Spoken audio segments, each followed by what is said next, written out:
வணக்கம். முருகப்பெருமானின் அருளால் இன்று நம் காணவிருப்பது திருப்புகழின் 71வது பாடல்.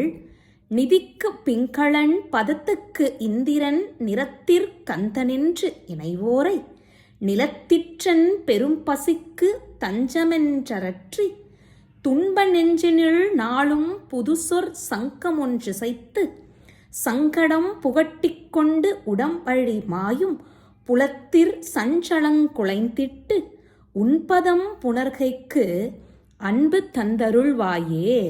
செல்வத்துக்கு குபேரன் என்றும் நற்பதவிக்கு தேவேந்திரன் என்றும் பொன் போன்ற நிறத்துக்கு கந்த பெருமான் என்றும் கொடுப்பதற்கே வருந்தும் செல்வந்தர்களிடத்தில் சென்று, அதாவது கஞ்சத்திலே மகா கஞ்சனிடம் சென்று வாரி வழங்குவதில் நீ வல்லன் என்றெல்லாம் பொய்யான வரிகளை தொடுத்து கவிதை பாடும் அந்த நிலையைத்தான் இங்கு சுட்டி காமித்துள்ளார் நம் அருணகிரியார்.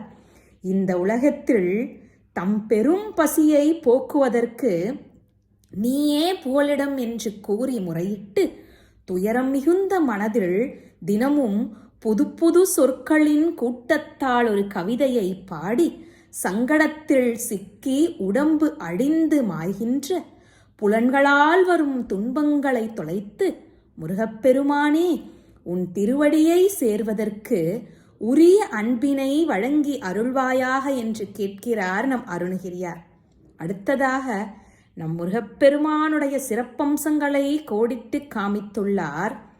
மதித்து தின்புறன் சிரித்து கொன்றிடும் மரத்திற்றந்தை மன்றினிலாடி மழுக்கை கொண்ட சங்கரருக்கு சென்று வண்டமிழ் சொற் சந்தம் ஒன்று அருள்வோனே. முருகப்பெருமானே, நீங்கள் யார்? நீங்கள் எப்படிப்பட்டவர்?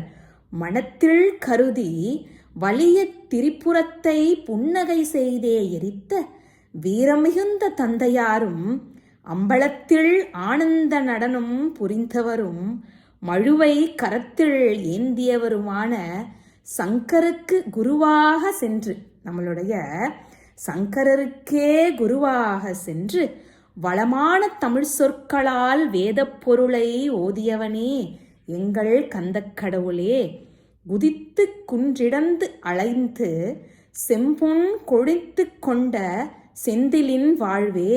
நம் முருகப்பெருமான் குடிகொண்டுள்ள திருச்செந்தூரின் அந்த பெருமையை எப்படி காமித்துள்ளார் என்றால், அலைகளே குதித்து குன்றுக்களை தோண்டி அழைத்து சிவந்த பொன்னையும் கொடித்து தள்ளுகின்ற திருச்செந்தூரின் செல்வமே எங்கள் முருகப்பெருமானே, குரப்பொற் கொம்பை முன்புணத்திற் செங்கரங் குவித்து கும்பிடும் பெருமாளே, குறவர்களின் பொன்னான குலக்கொடியான வள்ளியை முன்பு திணைப்புணத்தினில் செம்மையான கரங்களை கூப்பி கும்பிட்ட பெருமாளே என்று இந்த பாடலை நிறைவு செய்கிறார். நன்றி.